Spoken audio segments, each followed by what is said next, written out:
Welcome to the Gracewriters podcast, Christian writers changing popular culture. Connect with us at gracewriters.com.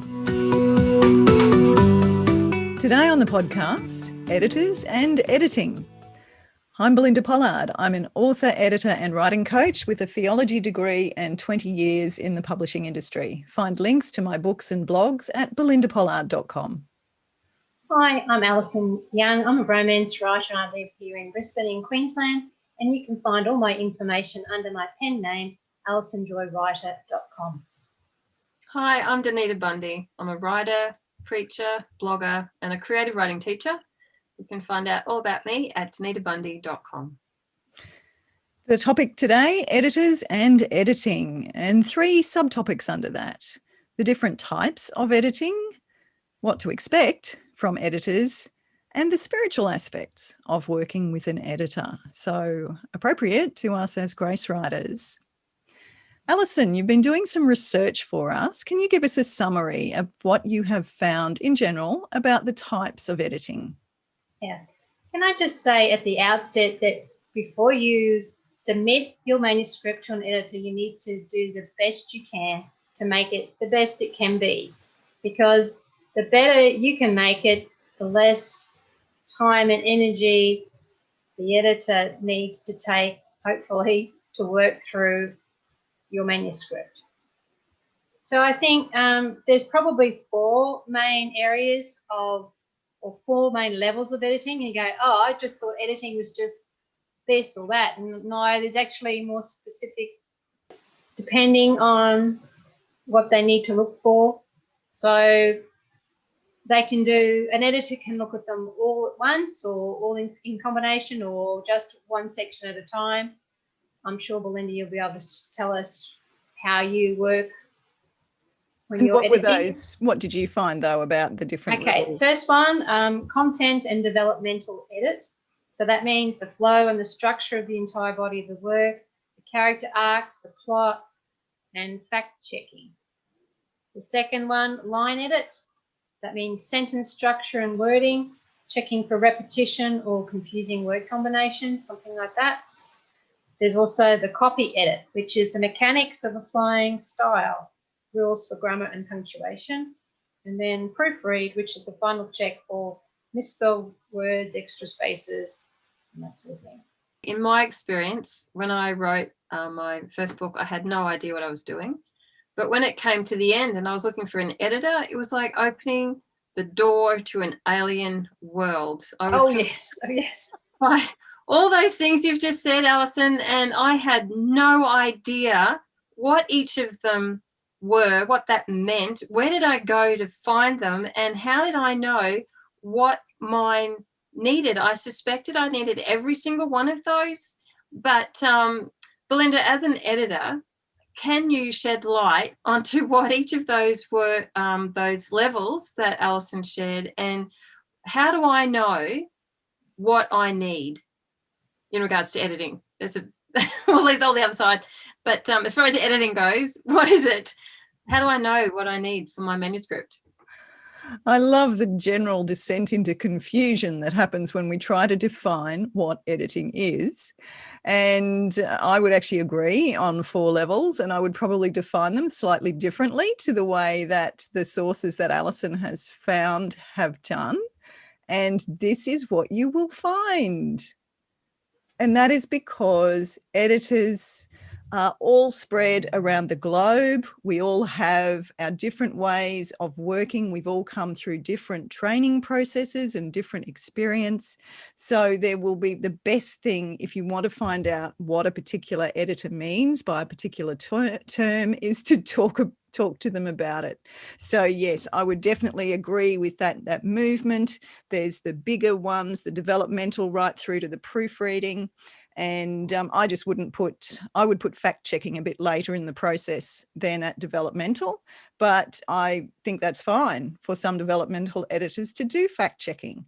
So this is the thing, we're all individuals. There's no out in space there somewhere near the moon,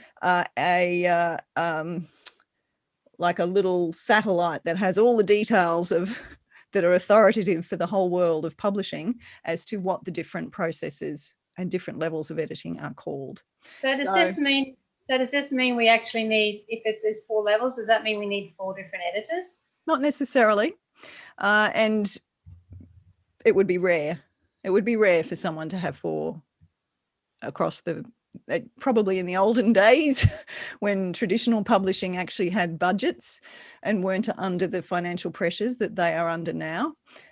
Some of those big manuscripts would have gone through 4 levels. But basically, there are 4 basic levels, from the developmental, where you're looking at the big ideas and the whole sweep of the manuscript, whether that is fiction and some of those things that you highlighted, Alison, which are quite correct.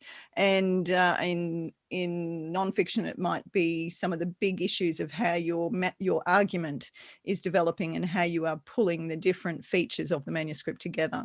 And then the content and structural editing is the second level, where so developmental might be done on your manuscript that's not completed, or a manuscript that's not fully polished, or a manuscript that's not behaving. So those are some of the areas, or a writer that really wants to work with someone in developing their skills through the process of working on that manuscript. So that's what that whole developmental aspect, as I see it, is involved. And remember, I'm just one editor too. So there's lots of different editors seeing things different ways. But then in the content and structural, the manuscript is complete and it's polished, but the work can still be quite deep. So there might be moving, deleting, adding. For example, in fiction, it might be where an editor might say to you, I notice that you have 2 characters here that are forming similar functions in the plot. Should you perhaps consider combining them into one character? And it can be, should you move it to Norway? Should you? So there can be some quite big and fundamental things that still happen in that content and structural phase. And then copy editing is probably where I would generally put the fact checking. But again, it can happen at all types of phases. So it's all the pieces of the manuscript are in place in the copy editing, and the editor is checking grammar, spelling, punctuation, flagging potential copyright issues that you might not have thought of, smoothing the flow of sentences and paragraphs, and ensuring consistency of spelling and usage. And then proofreading, which is one of those confusing terms which I notice often gets used as a synonym for editing, but it actually is a different separate function. It's right at the end. It's right before the book goes to print or publication.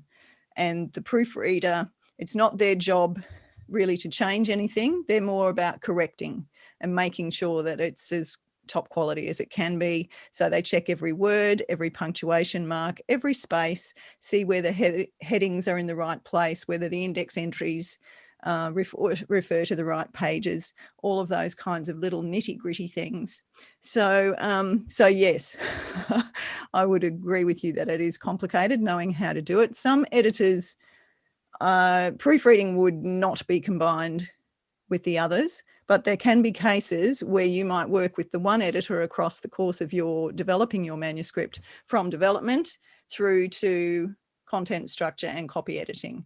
And I often do stuff with some of my writers where I do a copy edit, but I will, because I am a bit of a developmental and structural editor, I will weave in parts of that where I can see possibilities.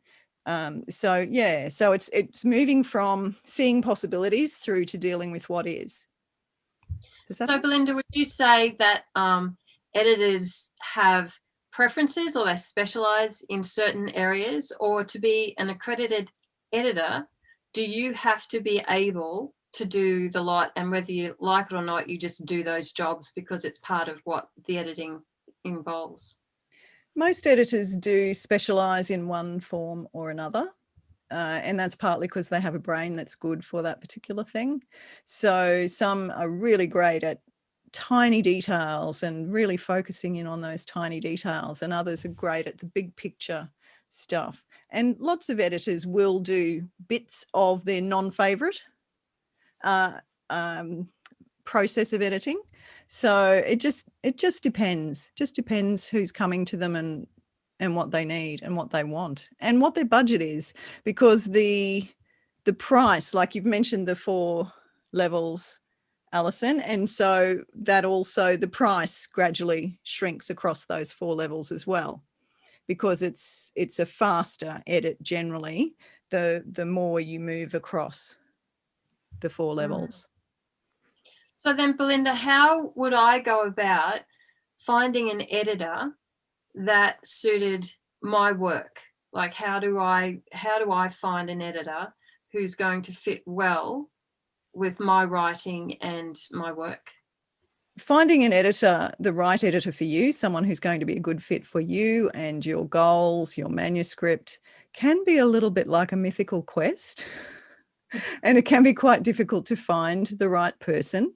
There are various ways to start looking. A lot of the various editors associations do have directories of their members. So that can be one place to start, depending on which country you are in.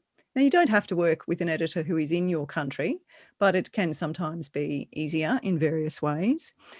You can ask for recommendations from other writers, particularly if it's a writer who writes a little bit like you, who is perhaps in a similar genre. And you can find out what their experience was like of working with their editor. So it's quite a personal thing, working with an editor. They can often be up to their armpits in your manuscript for quite a while, and it's a conversation that happens. Editing generally happens using Microsoft Word and the track changes function in Word, particularly once you get into the later stages of editing. So it's this sort of ongoing conversation in the margins of your work, and you want someone that you can really connect with and feel comfortable with and work well with. So it can be good to check an editor's website.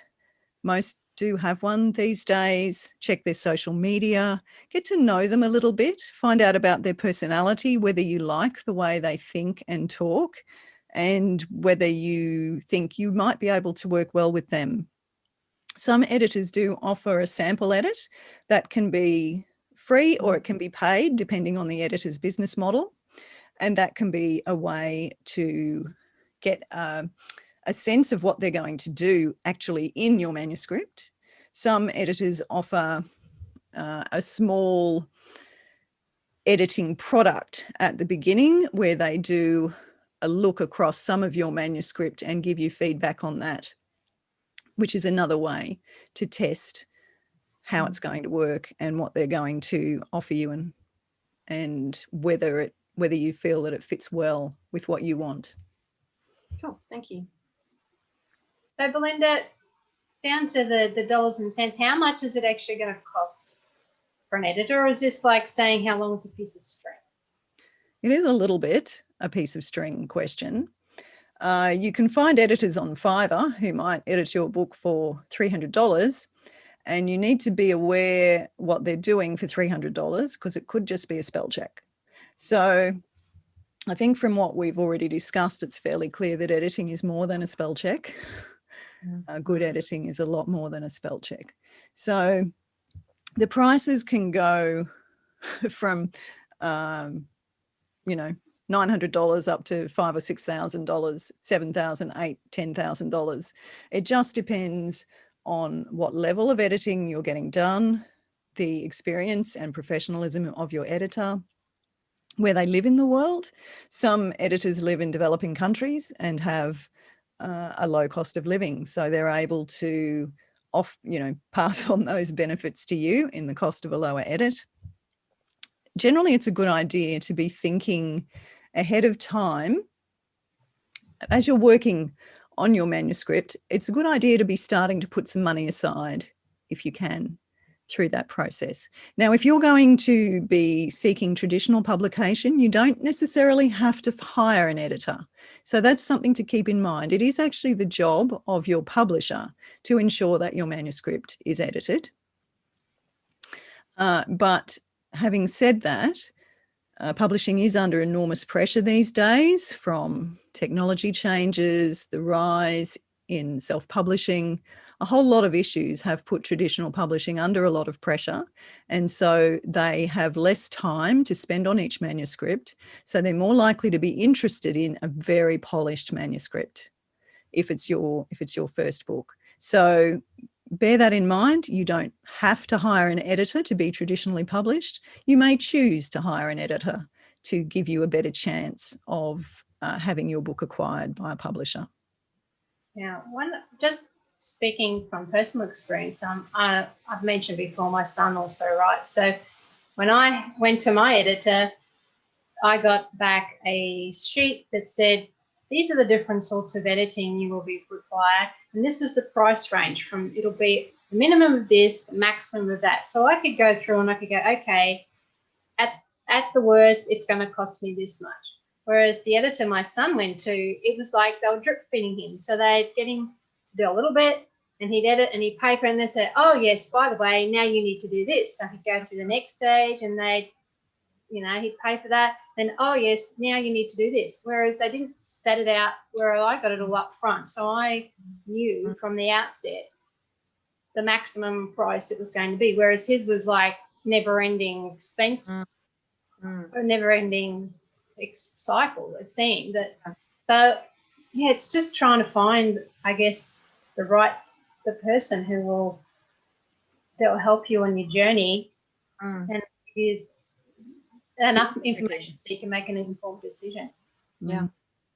So speaking on that about informed decisions, roughly how long will it take to edit the manuscript, and also how far in advance would we need to book an editor? It varies very much across editors and across types of editing, as you are very wisely noticing, and across your word count, sometimes even across what the different genres are. So, for instance, if you're writing a textbook, there's going to be a lot more checking than there might be for a humorous novel. So the editor will need to spend a lot more time. There's a lot of misconceptions about editors and how they work and whether they'll be available right now because I need them now. Some are booked up. Some are booked up a year in advance, people. So if you've found an editor that you really like, get in touch with them now. Some are available. They work on a different business model, so they're available quite soon.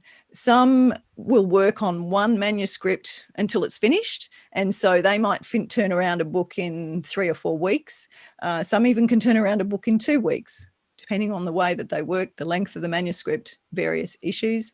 I personally will usually schedule 8 weeks for a particular book, and because I'm working on multiple projects at once, works well for me. I can spend a couple of hours on this manuscript, and then I work on another manuscript. My brain is in the background processing issues from the first manuscript, and then I move on to the third manuscript. And so that works for me, but we're all different. So some will, just to give you an idea of how long you need to be thinking ahead and how long it might take to get those things done. What I find is that often it's a bit of a shock to people how expensive editing is. And because I am also a writer as well as an editor, I'm a writer who hires editors. I feel your pain. I understand how painful that is, but I still do hire editors because even though I am a 20-year editor myself, there are still things I cannot see in my own work. And I want that professional opinion and I want that professional polish before I publish a book. Take the plunge and invest because it's an investment. Well, it is an investment. And I don't despise people who don't hire an editor and who want to self-publish their book just to get it out there and to share it with people. Put it this way, if you want to have a self-published book that is of the same standard as the ones in your local bookstore, the editor is your key component. Can I just say as an aside that if being Christians, if we're doing this under God or whatever, shouldn't we be trying to make it the best we can? So therefore, wouldn't you want to have an editor so it can be manuscript or the book finished product can be the best it can be? Well, I certainly would. Yes. Yeah. But I think it's a personal thing. As you said, Belinda, like I would have thought that if you were going to try for traditional publishing, even though you've suggested we don't need to, you'd need to do that. But for the self-publishing, again, that's our choice. But totally agree that if you want it to be the best it can be, again, look at that as an investment. Belinda, what do we do if we don't like the edit that we've received? We've paid our money and we've received it back and we don't like it. What do we do then? It's a very tricky question. It depends partly on why we're not happy.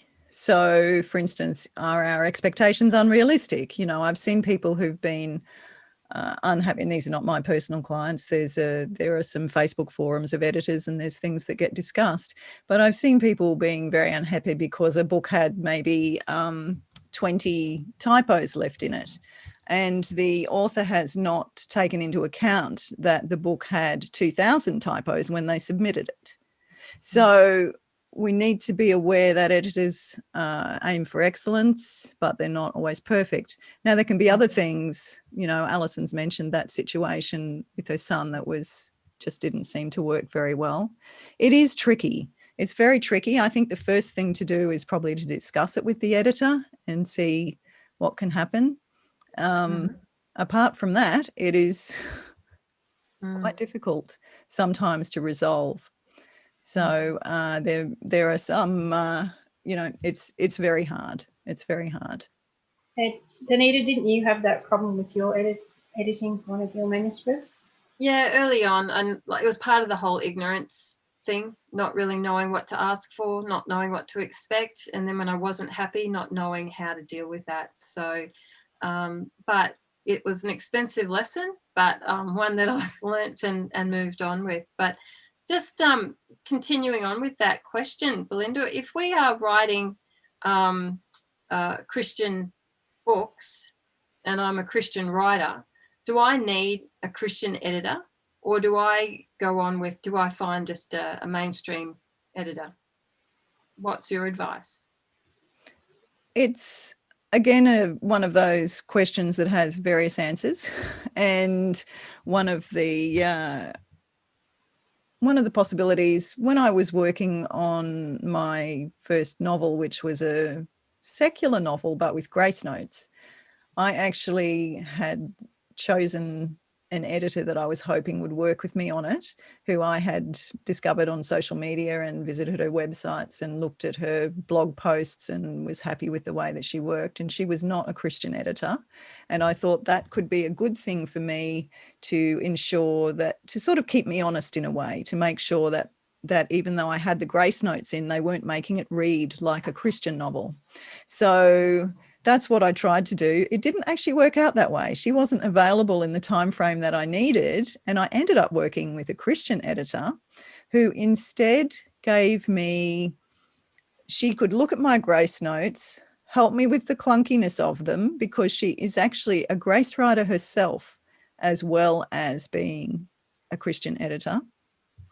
And she even suggested some places where I was missing opportunities to incorporate grace notes. For instance, my character, there was a point someone died and he got dobbed in to do a sort of a, they're in the wilderness, he got dobbed in to do a sort of a